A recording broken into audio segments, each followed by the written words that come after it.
our check-in this morning. Oh, sure. Sige. So for our check-in question for today, our question is, what song would best describe how you are feeling this week?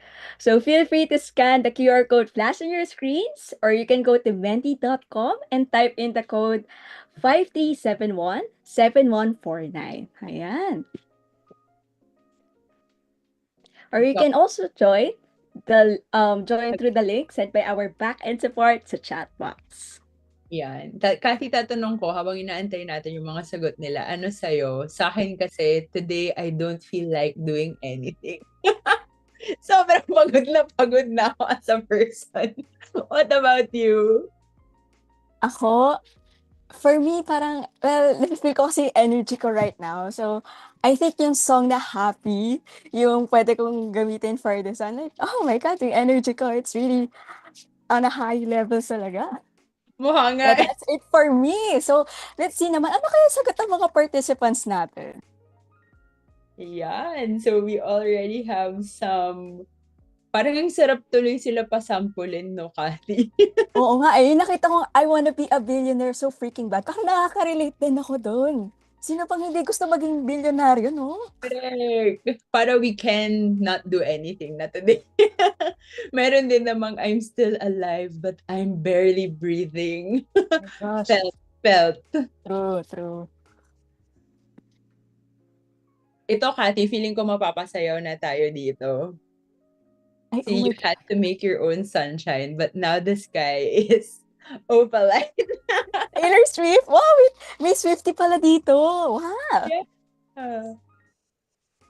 Yan. Sige, Kathy, magbasa ka lang ng mga entries natin. My gosh, meron din dito Kahel ng Langit. If I'm not mistaken, kay Maki ba to? Maki ba yun, Kahel na Langit? Oo. Hmm, okay, maganda nga yung kanta na yun eh. Meron din dito, Pink Pony Club, haha, hyper, my gosh, ang taas din ng energy ng participant na yun. Kaya nga. Uy, favorite ko din tong Have It All by Jason Mraz. Hmm. Si Lakbo by Cup of Joe, my gosh, may fan din dito ng Cup of Joe. I'm also a fan of Cup of Joe and I like their songs. O, sige, sample nga, Kati. Ay, parang baka masira yung umaga ng mga tao pag narinig ko na yung boses ko. Wow! Yeah. Okay, so we're around 136 in the room. Let your colleagues or friends know that our room is open. I know this is a slight deviation from our usual schedule, but we still hope that you can all join or watch us on YouTube because we are really going to have an interesting conversation this morning. Yeah, and we can read some of the entries and then we'll start in a short while. Okay. Gabi may nakikita ko dito, Marilark by Janela. Alam mo na, ang naalala ko sa kantang yan, yung pose si Janela nakaganon siya. At hindi Are you ko familiar with this? Hindi. hindi. Oh. Meron na, naging meme siya before. Content. Actually. Ano ba ba? Hey, little baby. You haven't been good for long. Is it the sound of your own thoughts that always keep you up at night? Ibang-iba yung mga pinagdadaanan nating lahat, no? And I love na we can express it through the different songs that we chose. Gabi meron pa dito, parang may pinagdadaanan din siya. Kasi ang pinili niyang, not sure kung lyrics ba to or title ng song, How Do You Heal a Broken Heart? Correct. Title to ng song. Hindi ko sure kung may lyrics na ganyan dun sa song na yon, but yes. Hmm. May Dancing Queen din. Yeah, may pa-dancing queen tayo dito. Oh, Wow! yearner din tayo dito. Crawling back to you. Ay, Ozier to, no? Yan. So, I hope we get to honor where we all are this morning. And I hope na through expressing these songs, na nakita nyo kung asaan kayo ngayong umaga. Okay, Kathy, I think we can start. I'll go back to our slides.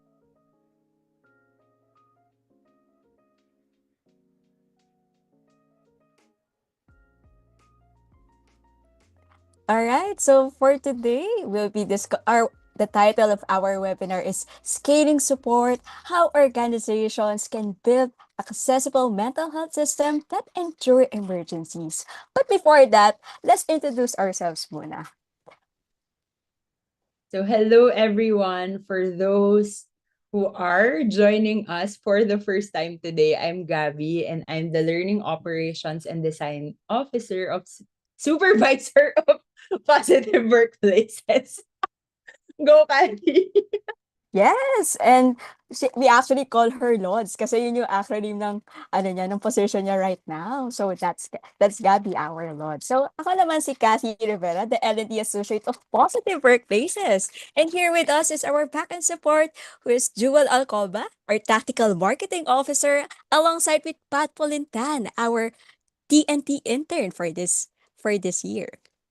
Ayan, and ayan, may I know, for the participants kung dito sa ano, Zoom room ngayon, kung sino yung mga newcomers or mga kaka-join lang ng webinar, yung mga newcomers or kaya first-timers natin dito sa webinar. Can you type in one sa chat box if mga first-timers pa kayo sa ating webinars? Yes, one. Ayan, men. First-timer si Christian, si Casey. Naku, sunod-sunod na sila, Gabi. Ang dami pala nating first-timers for Well, our webinar, no? Kevin, wag mo kaming lokohin.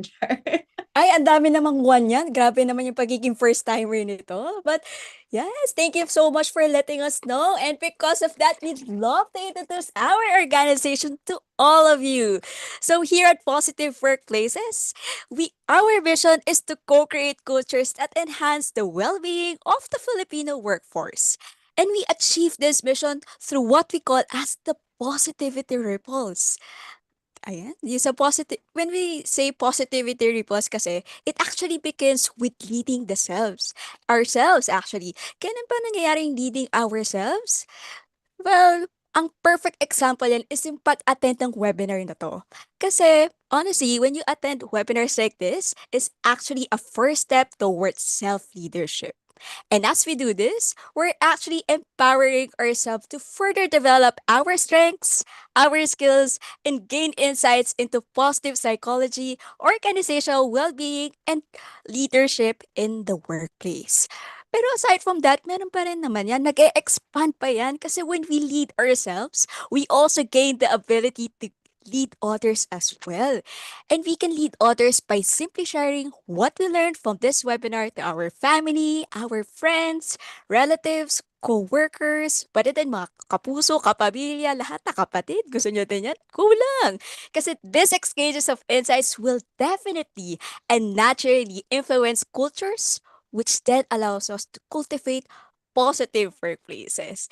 And we do hope that this ripple will start with you this morning. And well, of course, paano nga ba yan start? Well, we can start this positivity ripple by following our quick reminders.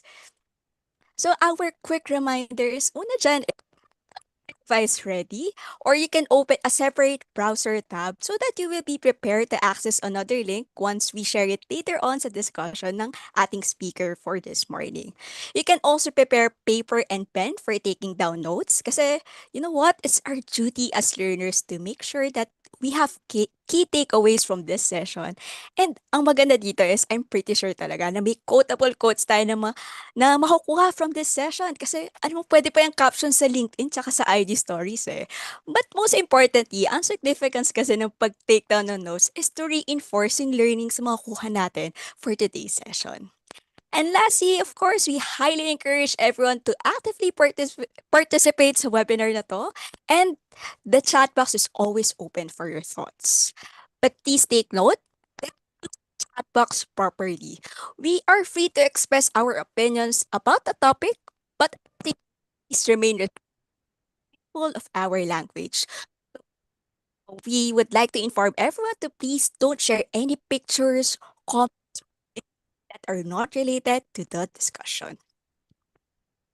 Those participants na karoon ng tanong during the session, like, ay, oh my God, parang gusto kong tanungin sa speaker na to, or parang biglang nag-pop up sa isip nyo, ay, parang maganda tong tanungin sa speaker, or parang, ay, ito yung na-experience ko, baka pwede ko din yung tanungin kay speaker later, ganyan.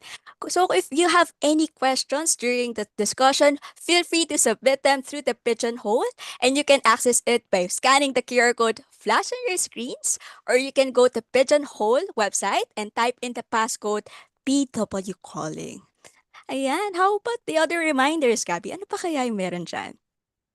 Ayan, and of course, I know a lot of you are joining because you want to receive your certificate of attendance to our webinars. So you will be able to get that when you answer the evaluation form we will issue at the end of the webinar. So don't forget to check 10, yung title ng form na sasagutan nyo, ano yung email address na itatype nyo, and of course, the name that you will type in the form, kasi kung ano po yung nilagay nyo doon, yun po yung lalabas sa mga certificate natin. If you have any concerns or questions about the evaluations, you may email us up to 1 week after this event at engage@positiveworkplaces.org, and Kathy will be there to answer to your queries. Okay ka lang, Kathy? Yes, I'm looking forward din naman. Yes, so this morning I will not keep you from our discussion because I'm really excited to hear from our speaker as well. So this morning we are joined by Dr. Kisha Caris Mangalili, who will be sharing with us scaling support, how organizations can build accessible mental health systems that endure emergencies. And she is currently a student of the Master of Medical Sciences in Global Health Delivery 2026 at the Harvard Medical School. Good morning from the Philippines, Doc Keisha, and good evening from where you are joining us this morning. Hello po. Hi, good morning to everyone who is joining. Good evening from my fellow attendee na nasa USA din. uh, Na-pressure ako ng konti. Baka walang quotable quote. But I wish na may key takeaway na lang from this whole from this whole webinar. So there. Let me just share my screen.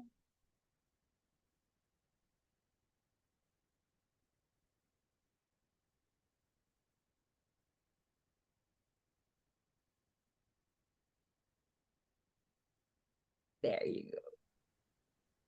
Done. Okay, there we go.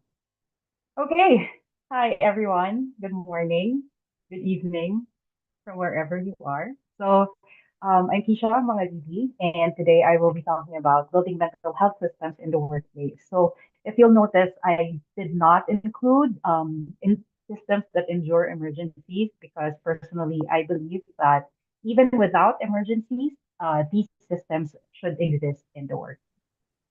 Okay.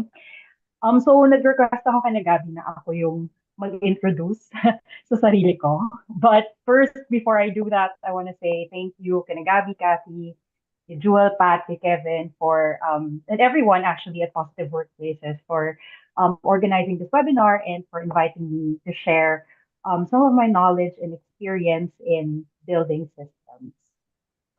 So very, very brief introduction of who I am and bakit ako yung na-invite for this webinar. So I am a physician by training. I graduated from the University of the Philippines College of Medicine in 2019 and then got my physician license that same year. I took a bit of a break, so a few months break, which I did by doing moonlighting. So for us in the medical profession, moonlighting is usually going on duties in different clinics, different hospital ERs, um, but not going into the traditional training like residency. And then March 2020 was pandemic, so I went back to volunteering for COVID-19 efforts. So that included being back at UBPGH in the command center. Tapos I also did some volunteering with the lung center when they had their telemedicine program. In April of 2021, I actually joined the Office of the Vice President as a technical consultant and one of the core doctors of the Bayanihan e-Consulta.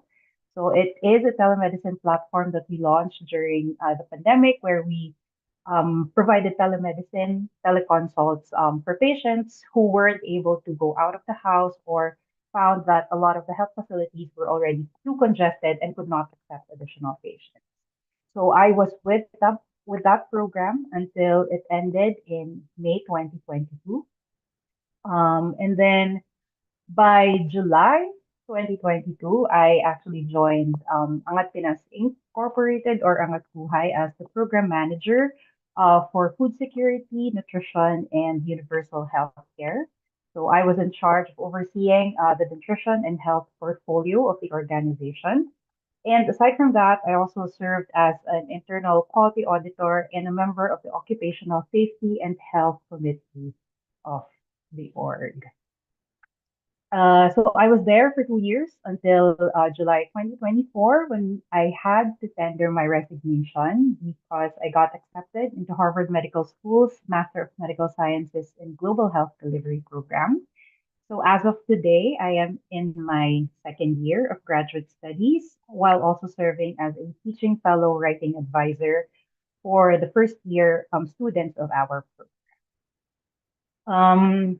Yeah, so if you will notice, I didn't really go the traditional route of going into residency right after I graduated med school. And it was because during the time that I was training to be a doctor until I started my clinical practice, a lot of what I learned was that um, it can't be enough that I am doing my job. I need to feel that the system in which I was part of needs to be able to support what I was doing. So for me to effectively manage the care of my patients, I have to work with the system that I have, and the system needs to be able to support me in doing the work.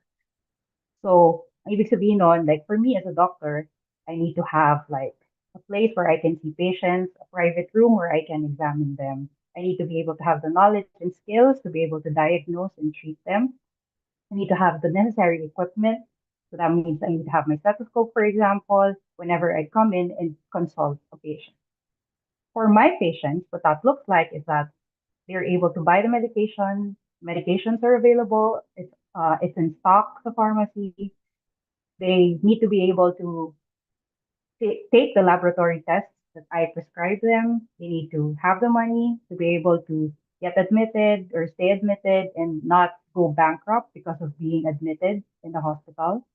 So a lot of those things actually helped my pivot towards systems, understanding systems, building systems, developing systems instead of the more traditional clinical route. Or although I still perform some of my clinical responsibilities. And I guess yun yung reason or one of the reasons why I was invited today to share my own learnings and my own experience in building systems. So in the next like 40, 45 minutes to an hour, we will try to answer like three main questions. So first, why do workplaces need scalable systems or just systems for mental health support? Second, what makes a mental health system scalable and accessible? And third, how can organizations build and sustain these systems? So throughout the course of this whole session, gagamit ulit tayo ng Menti. So with the help of Gab, Kathy, and everyone at Positive Workplaces. So we'll be asking some questions, and I highly encourage everyone to share your answers um, whenever the prompts appear on your screen. So with that in mind, I go to our first Menti question, which is what usually stresses you out? So you can answer this from like a personal perspective or like a professional perspective. Ano ang kadalasang dahilan kung bakit ka nasa-stress araw-araw? So let's go to Menti.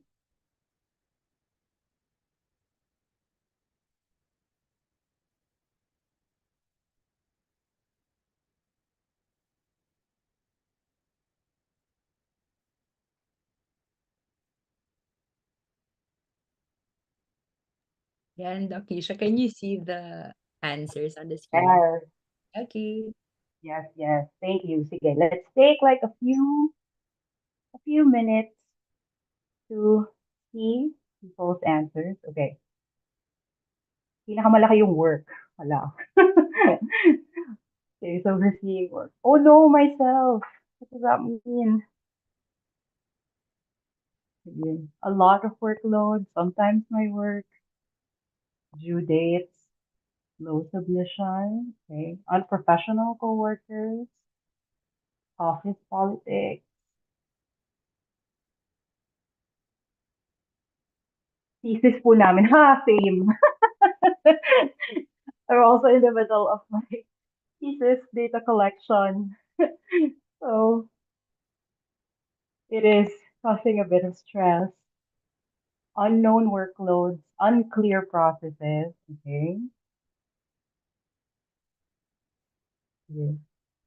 Give it like 30 seconds more. So chat we're seeing. Work, bills, workmates, love life, same. uh, bills, not having enough money. In the chat, I'm seeing promotions of unworthy employees, no feedback, ungrateful boss. Okay. Impartiality treatment, padrino, not having enough money. Okay. So we're still going. Thesis and exams.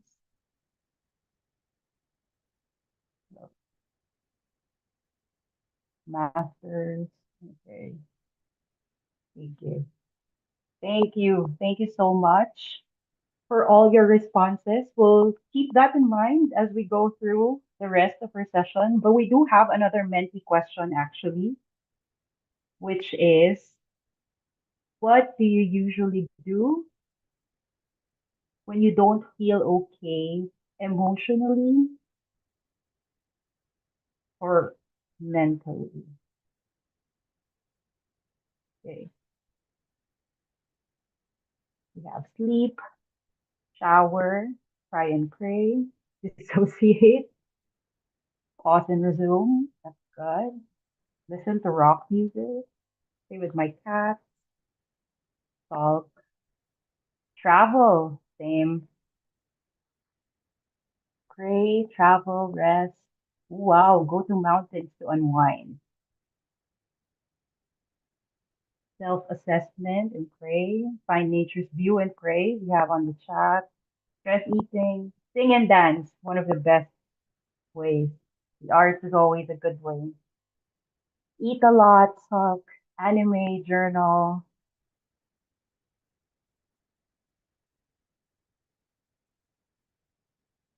shower. Shower is such a simple thing, but it actually does a lot of good for your mental health. K-drama,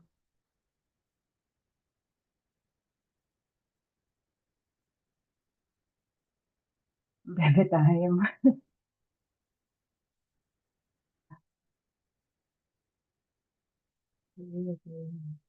A yearn. Okay. Rest, unwind. Okay.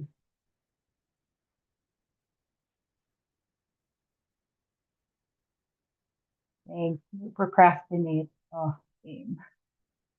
Okay. Okay. Thank you so much for all your answers. But yeah, we'll try to go through them later on as we move along the entire session, and hopefully we gain some new perspective about how we can better manage our mental health and protect our mental well-being, especially at the work. So let me requesting sharing capability from our host.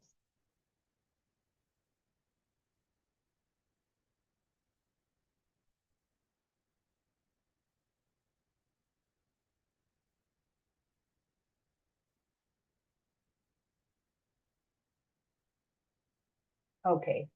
Thank you. So, so why did I actually ask those kinds of questions? So, as we saw in the previous Menti, a lot of the ways people deal with stress are usually very individualized. So, we saw sleeping, resting, traveling, singing and dancing, debit time. Um, Even though like a lot of the stresses we see actually come from our environment, we usually do not consider the environment that we are in as a possible contributor in how we manage our mental well-being. So yes, like individually, we try to put in the work, we try to decompress, we try to unwind.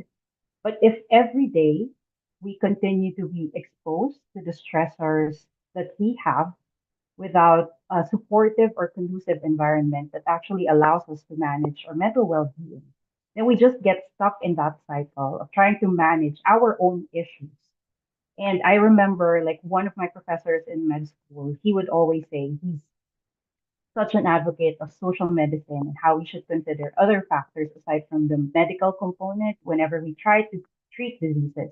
He mentioned that what good does it do for us as doctors to treat our patients if we just send them back to the environment that made them sick in the first place. That's why in conversations like these, it's very important that we don't just think of the formal health systems. We also think about your homes. We also think about the schools that we belong in and our workplaces most especially.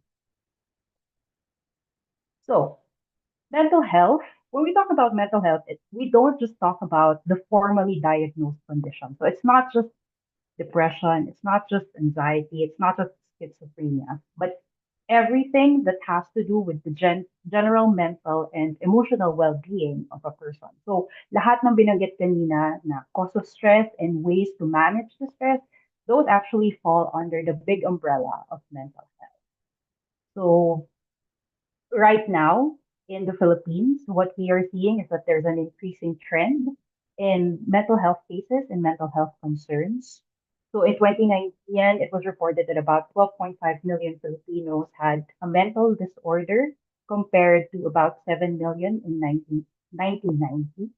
And unfortunately, with the pandemic that put us or forced us into lockdown, isolating us from communities and families and friends. It actually worsened a lot of people's mental health, with the Department of Health actually reporting that in 2020 alone, about 3.6 billion Filipinos had mental health disorders.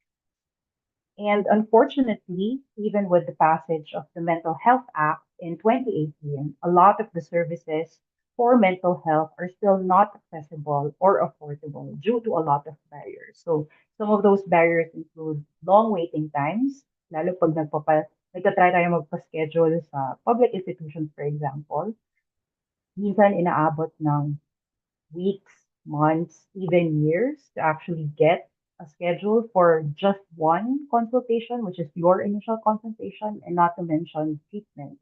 And unfortunately, mental health conditions usually are not resolved with one session or one consultation. So usually it would take like multiple sessions for us to actually address the root of the mental health issue or mental health problem. So, hindi nababawasan yung patients that mental health practitioners see on a daily basis.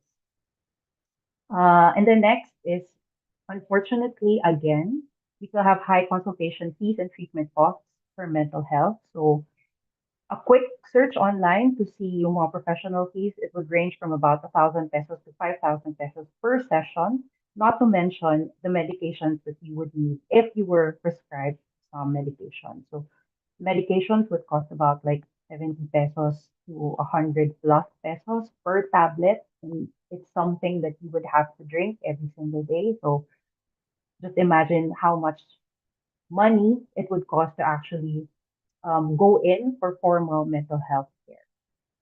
And in 2022, the DOH reported that we only have about three mental health practitioners for every 100,000 Filipinos. So the lack of mental health practitioners actually adds to the barrier of us not being able to access these mental health. And I keep saying unfortunately because it's really very unfortunate for us.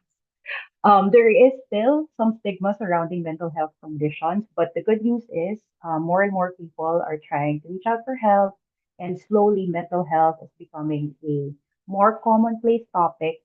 It's not as taboo anymore, and more people are being more inclusive and more understanding about mental.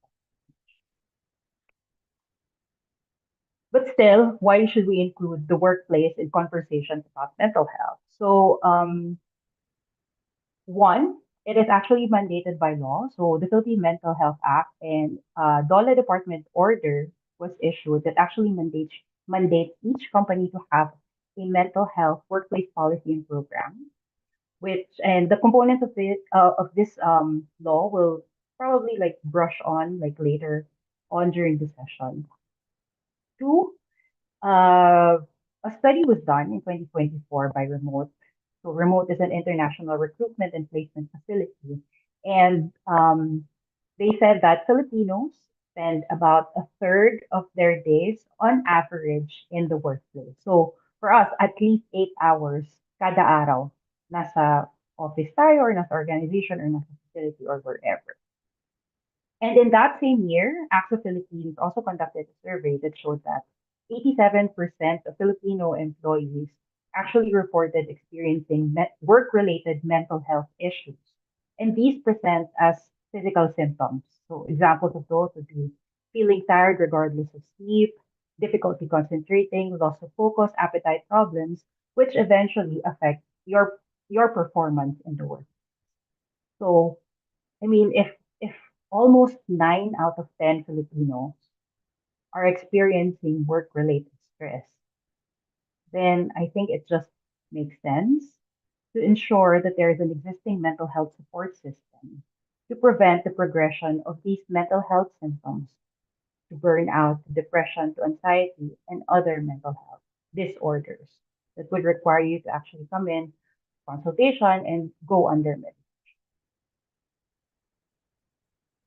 Okay, balik ulit tayo sa Menti. I'll stop sharing. We'll go back to Menti because we have another Menti question, which is,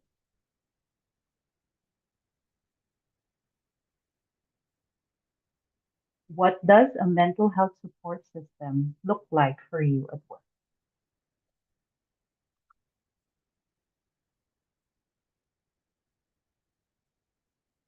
And support and appreciate, slowly improving, okay, employee engagement, safe space, divert attention, boundaries, okay,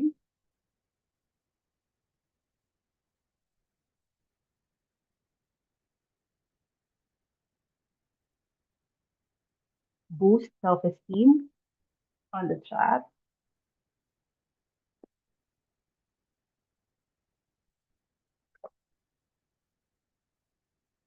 communicate and support, okay, proper feedback and guidance, appreciation,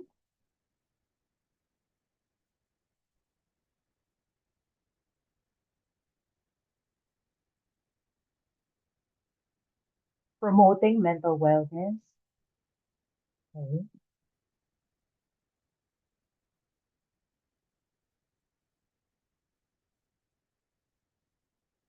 must be accessible in the chat,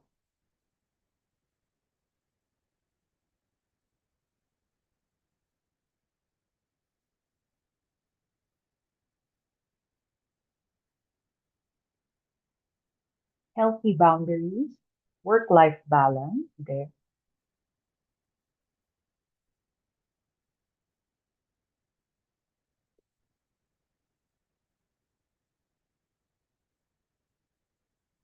sleep,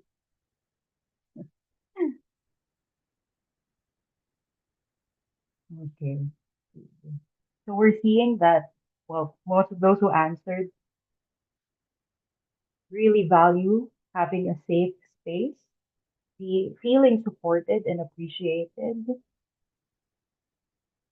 On the chat, we see it's not stigmatizing, communicating vulnerabilities that and not use in case of promotion. Okay,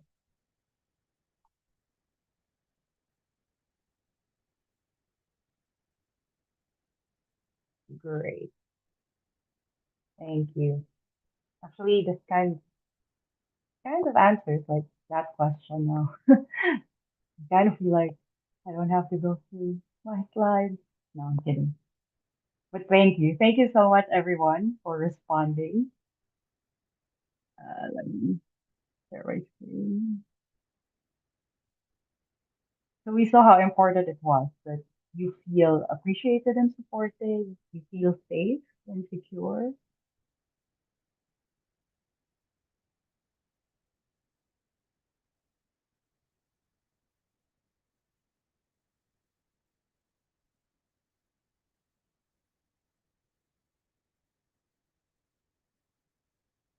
Okay. Actually, that is a lot of what makes a mental health system scalable and accessible. So for us in the medical field, whenever we talk about trying to address the patient's condition, part of it is really understanding that whatever it is that an individual is experiencing is usually a result of factors and interactions that happen not just within a person's own body, but also interactions between a person and their environment. So I will keep repeating that the environment plays a big role in us getting better or getting worse whenever we have a condition here. Why, for us in the medical field, we are trying to move away from looking at any health condition, including mental health, only through a medical lens or a biomedical. We also take into consideration what we call the social determinants of health, which is defined by the World Health Organization as conditions in which a person is born, grows, lives, works, and ages. So, para sa amin, kasama dun sa mga tinatanong namin is, may access ka ba sa pagkain? Healthy ba yung kinakain? Sa'yo ba yung lugar kung saan kayo nakatira? Do you feel secure? Do you feel safe? You have access to education? You have money to actually buy or have access to all these. Because these kinds of things are actually um, or have a very great impact on a lot of the physical manifestations of illnesses and disorders that each person is. And now, going to workplace, what the social determinants would actually ask is, do I have work for one? Do I feel satisfied in the work that I'm doing? Do I feel valued? Do I feel heard in the work? Do I feel secure in the job? Do I feel that I'm properly compensated in that job? Do I feel safe in expressing ideas or feedback? Which actually came up during our meeting. And our goal in trying to build the mental health system, support system in the workplace is that we prevent the development of mental health conditions that would eventually impair a person's ability not just to work, but also to live there. So I mentioned earlier the Philippine Mental Health Act and the DOLE Circular. So it's actually Circular 208 series of 2020 if anyone wants to read the actual document. It these two laws actually, or these two documents actually, are the ones that mandate the importance of having a mental health workplace policy. It usually contains the following components. So one, information about mental health should be available in the workplace. Two, promotion of well-being. Three, there should be social policies in place that include confidentiality and non-discrimination of each employee's documents. Uh, Fourth, there should exist treatment, rehabilitation, and referral systems. Fifth is benefits and compensation. And sixth is having a support mechanism program that provides access to counseling services not only for the employee, but also for their family. So I will not be discussing the following components, but what I will try to do is actually provide some concrete ways on how we can operationalize these certain components. When we actually talk about building a mental health support system in the workplace, of course, the first thing that needs to happen is for the system to exist. And for me, at the bare minimum, I think that these three activities should happen first. So one is coordination among the different stakeholders. Two is capacity building. And three is establishing relationships with health facilities and resources that provide specialized mental health care services as needed. So first, coordination among stakeholders. In the workplace, the people that we consider as the frontliners in taking care of your mental health are you, the people who belong in that work. However, it doesn't look the same as the interventions that we do in the ER or in the clinic, for example, because in the workplace, what we try to target are the community conditions. So it's not focusing on each individual person, but focusing on changing the workplace culture. And so when we talk about coordination among different stakeholders, we're not just talking about a select group of people involved in the development of this mental health support system.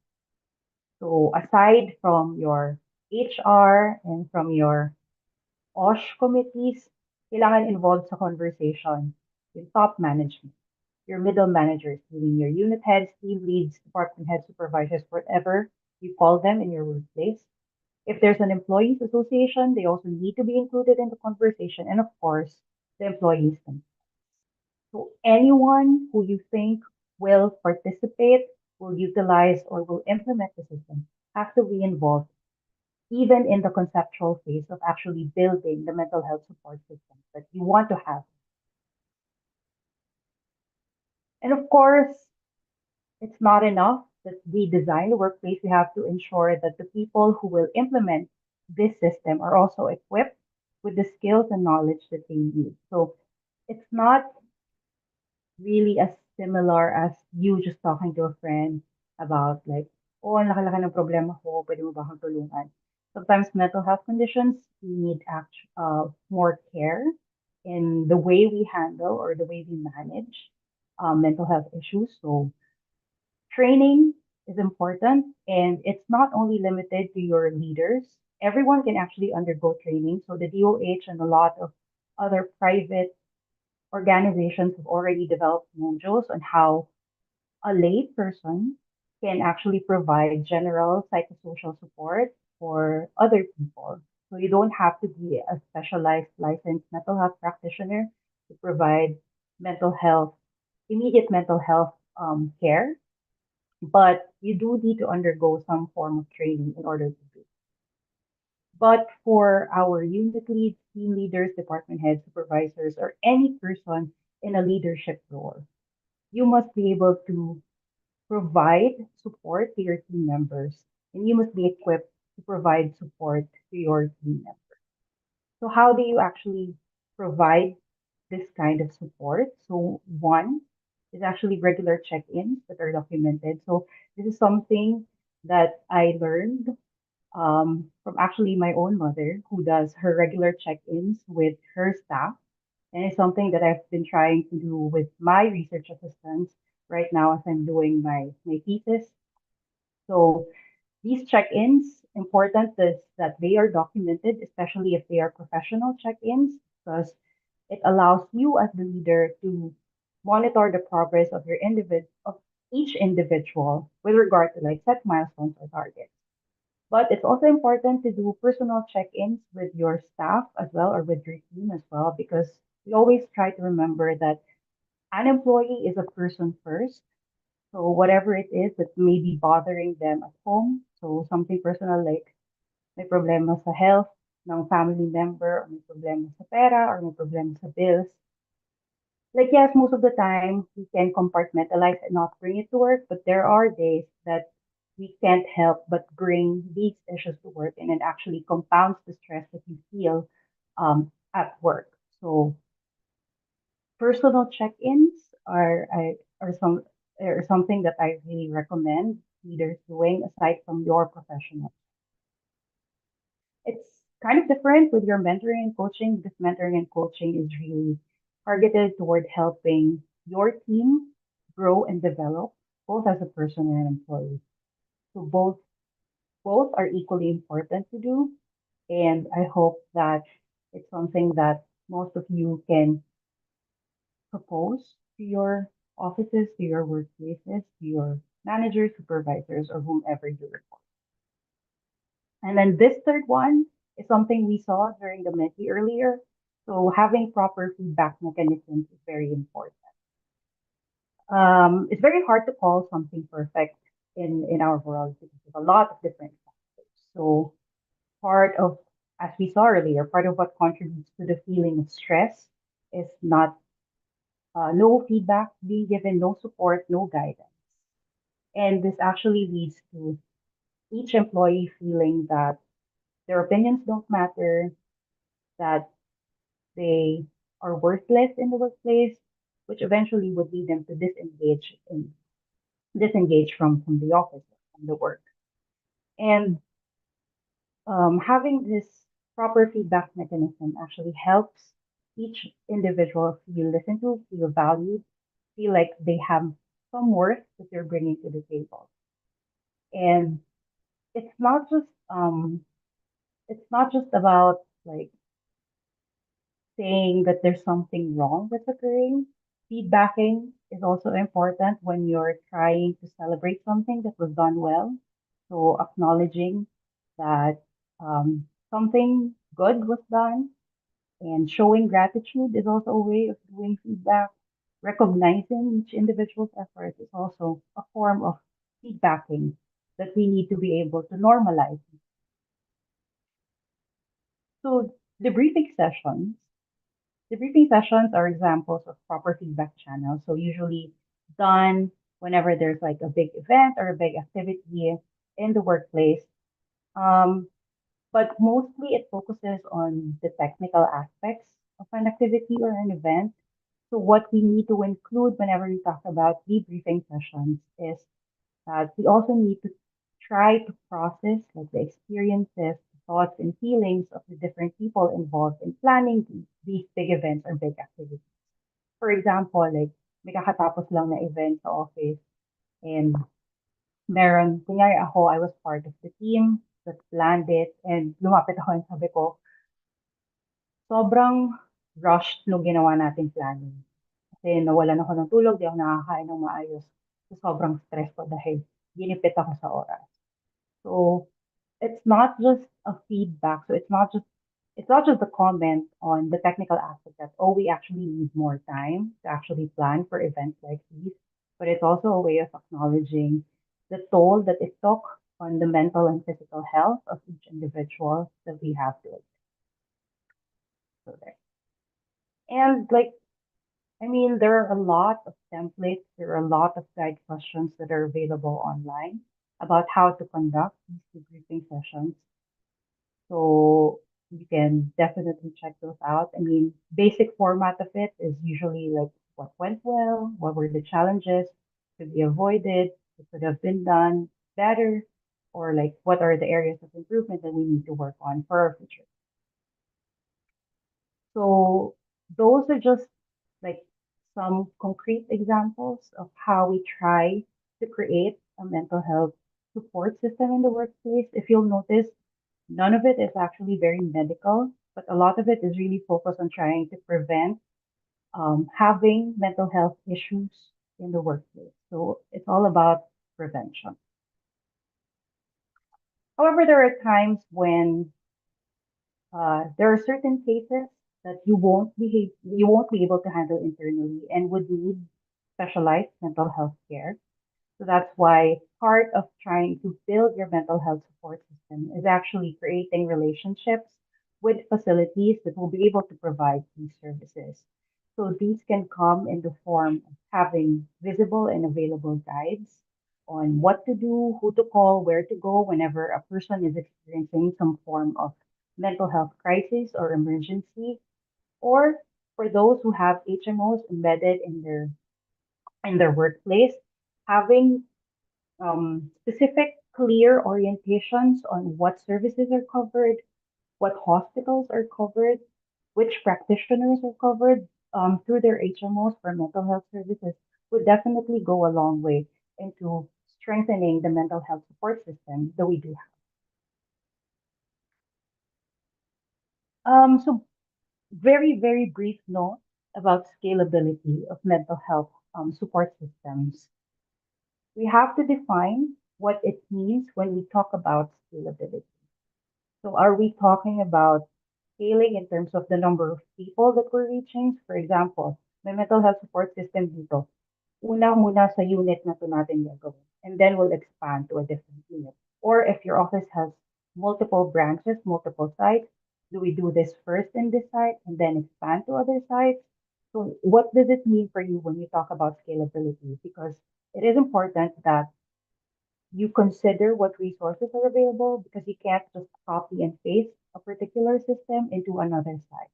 There are going to be factors that are going to affect how a system is going to be implemented in a different site. So it's never a copy paste thing. You have to tweak it a little bit, you have to adjust a little bit depending on the resources that are available and to whatever site you wish to scale up your mental health support system. Okay. Uh yeah, actually we're kind of nearing the tail end of our session for today. Well, before we do that, I have one last menti question that I would request Sina Gabby and Kathy to please share. Oh, wait, sorry. How is the audio now? Is it parang may echo pa rin ba or Okay naman po on my okay? end. Oh, okay. Sige. Okay. Final menti question is what characteristics of a workplace mental health support system would make you use it and trust? You may answer on Menti or type in the chat.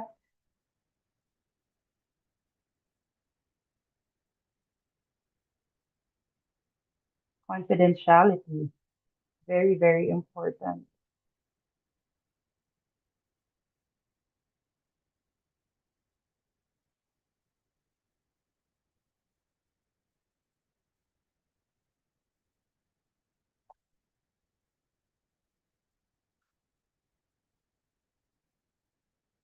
Accessibility, privacy, trustworthy vibe, empathetic, supported by the management, truthful, consistency, fair and empathy, support, inclusive, unbiased,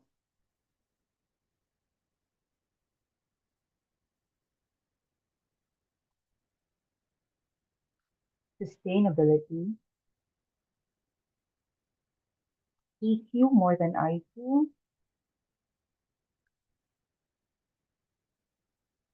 non-stigmatizing language.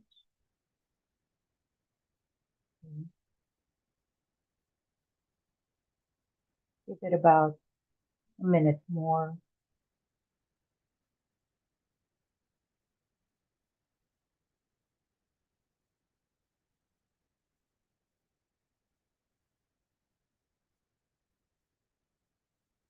Cultural sensitivity, truthful,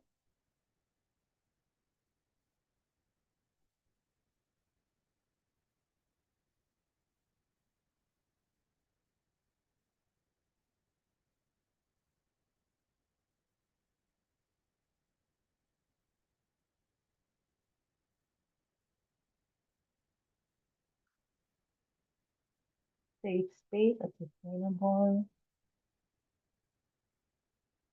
visible leadership,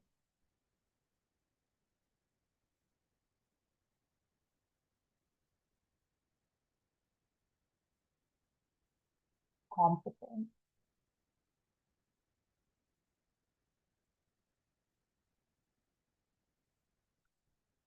Okay.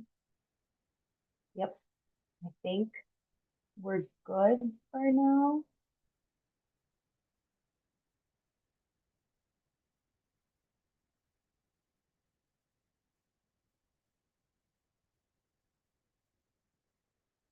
Okay.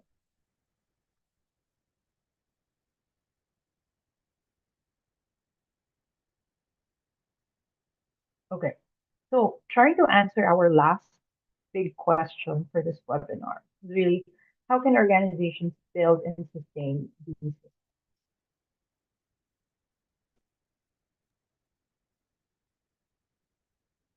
So of course it's not enough that the mechanism for mental health support exists in the workplace. As you mentioned, as you all mentioned, it needs to be accessible to everyone in the workplace.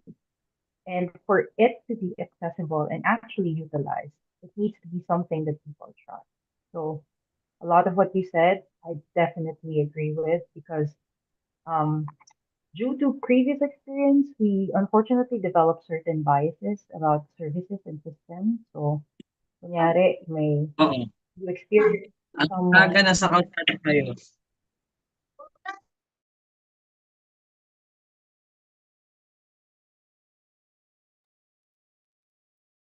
sorry, okay, you experience rude service, for example, or bad service somewhere, would you actually want to go back there?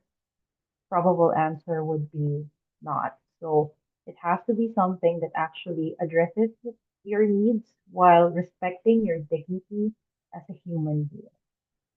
So, and aside from that, as mentioned during the Menti earlier, it needs to be something consistent. So, as I, you can see, it has to be regular and consistent because it can't just be available whenever someone requests for it. It has to be there, accessible to anyone who needs it whenever they need. And this is a very concrete way through which we can prove that the system that we develop and we build actually caters to the person's needs and is something that they can rely on. So, ang ayaw nating mangyari is lingas kugon kung ano mang sistema yung nabuo. We don't want this kind of system to only be accessible or visible during special events. Like, for example, now, because it's World Mental Health Month or because it's World Mental Health Day, then you have all these mental health activities, but then after that, nothing actually happens. So, for us to know that the system we built is actually sustainable, it needs to be embedded in workplace culture, and the only way this can happen is that it's properly documented through office issuances or memoranda, for example, which actually contains who is responsible for it, what happens if people don't actually do their jobs, and what happens if these services are not being delivered. Through these efforts, we want to ensure that the mental health support system not only exists but is routinely practiced and is mainstream. And since we are honing in on policy changes as part of the way that we can sustain these kinds of systems, it is important to have the support of the top management.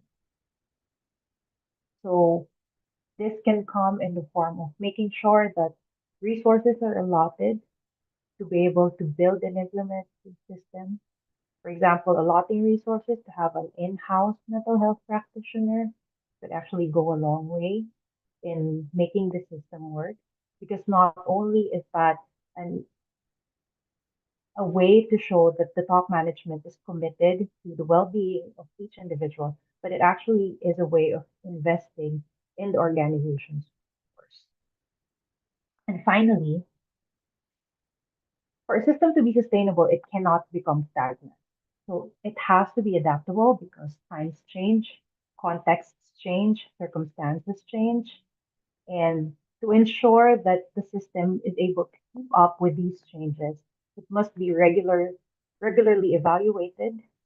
It must ensure that it responds to emerging needs. So, for example, dito na papasok yung emergencies natin. So, yes, you have like a basic structure of your mental health support system, but then certain emergencies come, like some of the employees were hit by a natural disaster, for example, someone died in his family, the system needs to have safeguards or measures in place that would allow it to respond to those kinds of emergencies or not commonplace occurrences. So whenever we try to like respond to something, some big issue, never ever put mental health support as an afterthought. So it always has to be included whenever you plan for response. Lalo na, for example, sa mga relief efforts, it can't just be relief efforts. There also has to be some form of psychosocial support, not only for your employees, but also for those who are doing your relief efforts as well. So at the core of each workplace is a person, and without them, these organizations, these offices, these companies, they wouldn't be functional. That's why globally, what's happening, the trend is really trying to invest in the mental health of the employees because I mean, another benefit of it would be like the employees whose mental health is protected, they are more productive, they're able to perform better at their jobs. So I guess that's one other benefit about having a mental health support system in the workplace. But of course, like for me, as a physician at heart, still, I mean, it's just something that we need to take care of because it's a person's right. I mean, it is health. Mental health is not so different as physical health, and it's something that we need to take care of. It's a it's not a luxury that should only be available when you need it, but it has to be there as a support mechanism. And I guess I will end with this. I leave you with these words from a lot of um, employment specialists, I would say. So first is mental health is at work is not a luxury, it's a necessity. When we care for our minds, we care for our work, our teams, and our future. And finally, mental health isn't just a personal matter, it's a professional priority, which means that the workplace should definitely be involved in protecting and managing the mental health of each employee, for each person, for each staff. So I guess I will end there and spend the rest of our time. So we have for any questions or any thoughts, feelings that you would like to share. If you have like good practices that you are doing in your own workplaces, please feel free to share them as well. And thank you so much for participating. So I look forward to the discussion that we'll have afterwards. Thank you so much, Doc Keisha, for that very short, concise, pero grabe yung message na dinadala niya and call to action for all of us this morning. So, Kathy, kamusta ka after nitong discussion natin? I think I was really enlightened na we should take mental health system seriously kasi hindi naman siya ganun kasimple lang na ay mag-establish ka lang ng mag-hire ka lang ng isang psychologist for your organization kasi it's more than that. Just like what Doc Keisha said na ang daming factors. Like, say for example, hindi yung when it comes to mental health issues or when it comes to providing support for mental health issues, dapat hindi siya afterthought eh. Or kapag may nangyari lang, dapat you were able to plan it beforehand na if ever man magkaroon ng emergency, alam mo na kung paano siya i-handle. And with this kind of talk, parang mas naninawan talaga ako kung ano ba dapat yung mga yung mga precautionary measures na dapat natin consider. Like say for example, hindi lang for leadership roles, pero for people na pwede din naman mag-provide ng mga mental health service kasi yung iba parang we have this tendency na isipin ay for mental health professionals lang naman din yan, but we can also provide opportunities for other employees to to attend trainings, 'di ba? May mga certification trainings dito that you can actually provide psychological first aid. Kahit yung simple ano lang, psychological first aid that we could somehow prevent kung ano nangyayari. Apart from that, yung sa mga leadership roles, may mga ano, para mga tools or kaya ways kung paano ano yan, ma-prevent yan, like coaching, mentoring, regular check-ins. Maganda yung sinabi niya, Gabi, about sa regular check-ins. I really like that kasi mga professional check-ins na kailangan mo talaga siya i-document para ma-track mo din yung progress nung kinakausap mo or nung employee mo. 'Di ba? So, yeah, that's it for me. Thank you so much, Doc Keisha. How about you, Gabby? Thank you so much, Kathy. Ako siguro ang na-take away ko from what Doc Keisha said was parang we always treat the symptoms of what we see as mental health issues inside the workplace, pero never the root cause. Kaya ang naisip ko nga, alam mo ba, Doc Keisha, parang this month, nag-rise yung mga requests for mental health seminars. Pero parang kung iisipin mo, dapat nga all throughout the year, these are the things that we have been um building capability in our people. Hindi lang siya dun sa October, 'di ba? Tapos kasi pagkatapos nito wala. Ano na naman siya, back to normal tayo ulit if we don't have this. But it's really important to embed whatever we're doing during Mental Health Month dun sa daily activities and dun nga sa culture nung nung mga kasama natin.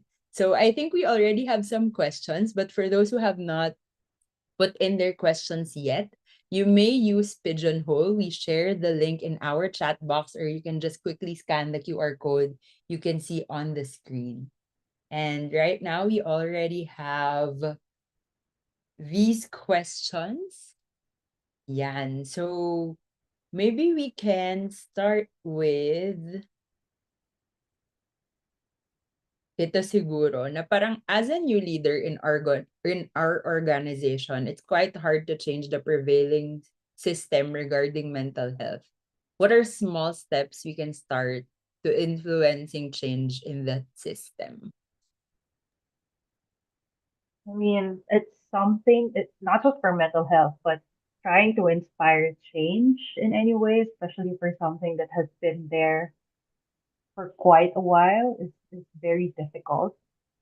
What, well, something I can suggest is try doing it with your own team first. So if you're in charge of like one particular team or one department or one unit, maybe you can focus on that first and then see how it actually improves the mental well-being of your team, of your staff. Kasi it's whatever change that will inspire, like trying to embed yun nga, yung mga small things like check-ins and debriefing sessions and coaching and mentoring. Trying to embed that in your own team's culture, it's going to show up in their performance, in their work performance. And ano siya parang in a way, medyo proof of concept type of thing na you actually have evidence that it works. So maybe it's something that you can eventually propose to the other leaders. Like, you can start with those naka-level mo muna and then maybe after some time elevate it to top management. Thank you, Doc Keisha. I think we've been getting this a lot, especially when we conduct seminars or trainings dun sa mga bagong leaders. Yung parang na-promote kami. Tapos, oo, gusto namin ng change, but it's quite hard to do it. Siguro scaling it agad. But I love what you said about creating evidence and seeing what works in their particular team or culture. Yan. I saw something about, or if there's any question jumping at you, let me know. I saw something about peer networks. What role do peer networks play in identifying early signs of distress during crisis? Since this is one of the things na binanggit natin kanina na everyone can be a support for everyone. The difficult thing about trying to identify distress is really sometimes it's a two-way street.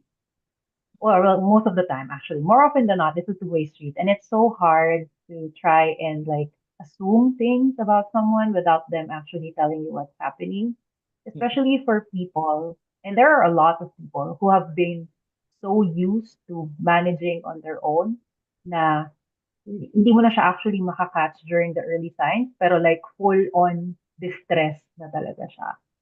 So I think like on your part, like as part of that peer network, what you can do is like be a reminder that it's a safe space, like be that safe place for the person. Like we saw how important it was that people feel safe and secure in their relationship with the office for them to actually be able to open up. Um, and like be a constant assurance na you are someone that they can reach out to. Because like it's really difficult to try to force someone to reach out, especially if they don't feel safe about it. And um, yun nga, actually yung mga simple things like regular check-ins, swear, like I stand by regular check-ins just because it doesn't only happen in the workplace. Sometimes it also happens like with my personal relationships with friends. Like a simple text na, oh, kamusta ka na?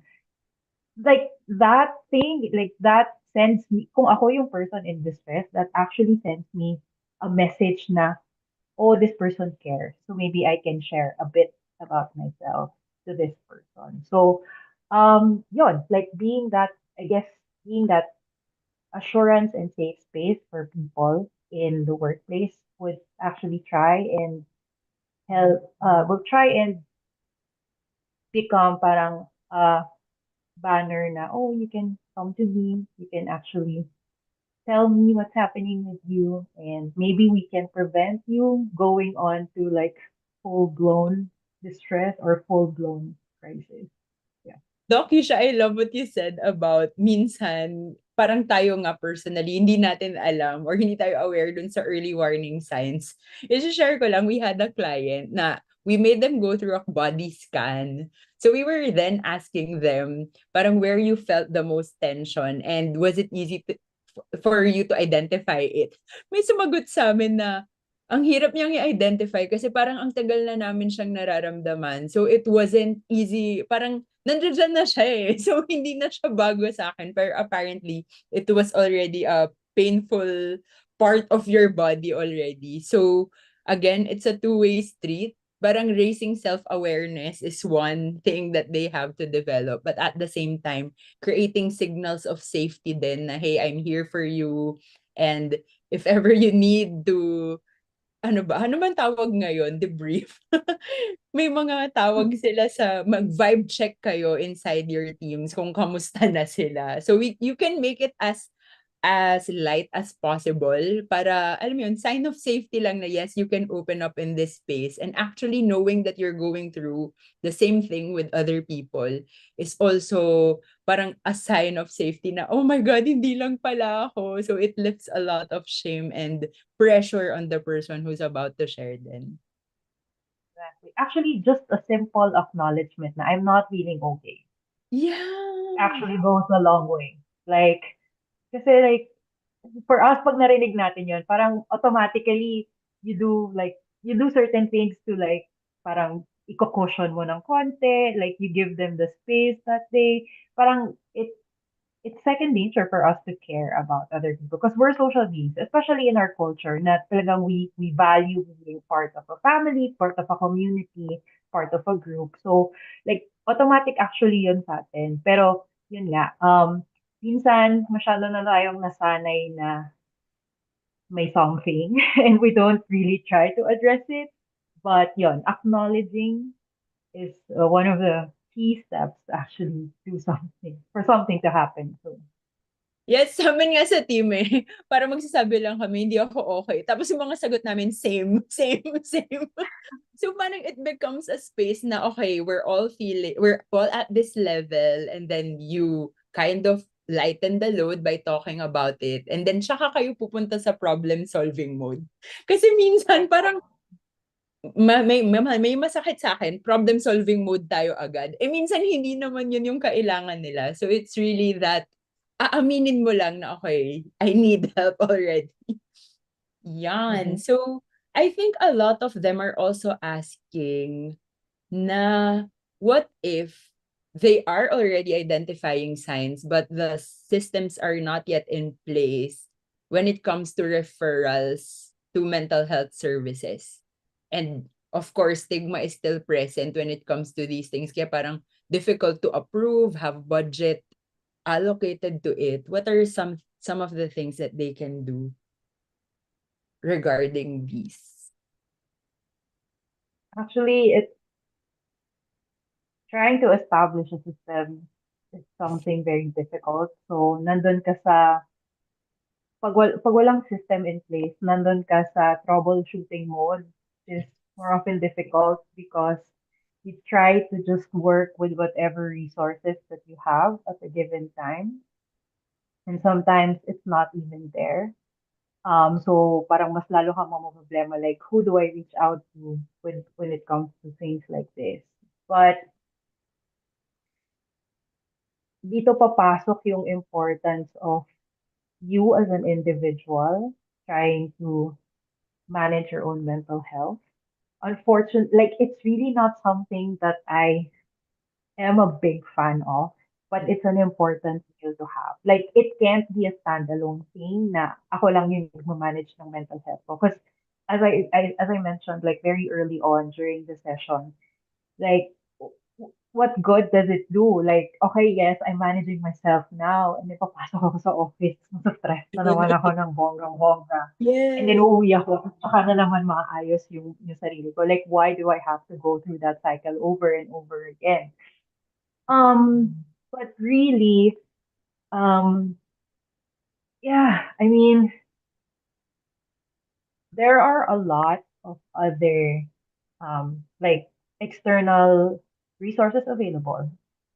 Yun nga lang, hindi, again, like there's one part of it that you would maybe have to sacrifice, like if you need like immediate assistance, it may not be there for you if you're relying on something external. um, especially if you're working on limited resources as well. But yeah, uh, I don't have a clear cut answer for that one. Like Oh. aside from being how to manage your own, kasi like really, it's something that I'm also trying to deal with. Like not mental health specifically, but like delivering services in general, like being a doctor in general. Like, how can I be a doctor if I don't even see the patients kasi hindi sila umaabot sa clinic? Like, things like that. It's so hard when the system is not there. But, yeah, we try to make do with what resources are available to us in the meantime, but we continue advocating for a system-wide change. Grabe, Doc. Naramdaman ko yun.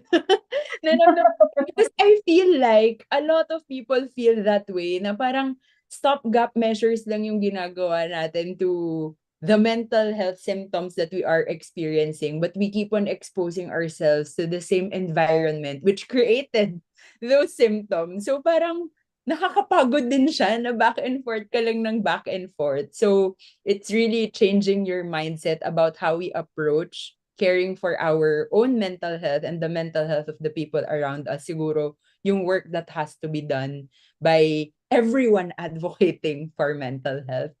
So yeah, we only have 7 minutes left. I'm being mindful of the time. There are a lot of questions, but maybe we'd just love to hear a last message from you after everything that we saw in the questions and all of the insights that we've been gaining in this session. Go ahead, Doc Keisha. I think, like, I do commend, like, all the individualized personal efforts to try and manage our own mental health. But I am, as a systems person, I am a firm, I am a firm believer. Now we need to continue advocating for systems-wide change. And if you notice, like the recommendations I said earlier, it wasn't even like health related. I mean, Yeah, it's something that actually. you can definitely try and practice within your own. And you don't have to start big. Like start small. Like just yung simple like check in with someone. Like even if you're not a leader, for example, team member. a simple check-in, and then you do it regularly. And then that other person also does the same thing with someone else because they nakikita nila yung benefit for them. That's going to have a ripple effect, as you guys have mentioned earlier, like during your introduction. Like that ripple effect is gonna go a long way. So let's parang kahit sa atin muna, we try practicing like just those check-ins, just those debriefings, and hopefully like it's something na your leaders, your supervisors will eventually pick up. But you keep talking about it. I think that's one other thing. Like aside from trying to practice those little things, little steps, keep talking about it. Kasi like it it puts a spotlight on it and the need for it to be something that is institutionalized within the workplace. So yeah, I think that's all I have to I really have to say about it. Like I am still in the process of learning as well with all of you guys. So actually thank you so much for all the sharings and all the questions. I will request a copy of the questions. It also helps us problem solve. Like ano ba talaga yung issues that we still need to address when it comes to building mental health support systems in the work. Yes, thank you so much, Doc Keisha. So, call to action is who will you check in on after this webinar today? And of course, don't forget to check in on yourself. So, thank you so much, Doc Keisha. We have a lot of people thanking you for sharing your knowledge and really inspiring that change in mindset. Na mental health care is not just about the medical support or psychological support that we give, but it's really how we create systems where people feel safe and people feel appreciated. Hindi ko alam kung nakita mo yun dun sa word cloud natin na ang laki, di ba, na appreciation actually is something that people want to feel inside their own organizations. And with that, we'd love to present to you this certificate of appreciation. So, Positive Workplaces presents this certificate of appreciation to Kisha Caris Mangalili, MD, for generously providing their time and expertise as a resource speaker for the webinar Scaling Support: How Organizations Can Build Accessible Mental Health Systems That Endure Emergency, held on the 23rd of October 2025, signed by our Chief Enabling Officer, John Baluyot, and our Chief Wellbeing Officer, Nikki Vergara. Thank you so much, Doc Keisha. Yeah. Thank you so much, everyone. And thank you for joining us even with the time difference. Maraming salamat po talaga. A pleasure, a pleasure. Thank you so much. Thank you. So that ends our first webinar this month for Everyday Systems, Crisis Ready Minds, Embedding Mental Health Support into Workplace Preparedness. Next week, on Thursday rin, October 30, bago po kayo mag-long weekend, join us for another session with Carlos Joseph Peria. So they are colleagues from, tama ba, OVP or Angat Buhay? OVP. OVP, okay. OVP of the former Vice President Leni Robredo, who will be talking about from human resources to human resilience, what humanitarian work can teach us about workplace preparedness. So we're really excited to have that. We are sharing the registration form in our chat box. Huwag niyo pong kalimutang mag-register and please invite your colleagues to join us, your friends, your classmates, because ang maganda dun sa speakers natin this month, they have really been practitioners in their field. So we are learning more practical steps in how to apply what they are teaching in theory. Okay, so just a few reminders. Kindly scan the QR code you can see on the screen. We have a lot of first-timers here. So please do follow us on Facebook for announcements on webinars such as this one and other events that we hold in Positive Workplaces. And now we are sharing with you the post-evaluation form in the chat box to claim your e-certificate. Again, kindly check the title the email address that you will type and yung name nyo rin po. Kasi kung ano po yung ilagay nyo doon, yun po yung marireceive nyo na name in your certificate, and that's where you will receive dun sa email na ilalagay nyo yung mga certificate na yun. Okay, I think that's it. And thank you so much for joining us this morning. And we all hope to see you next week with CJ. Thank you, Doc Keisha. Good evening. Thank you. Bye-bye. Bye.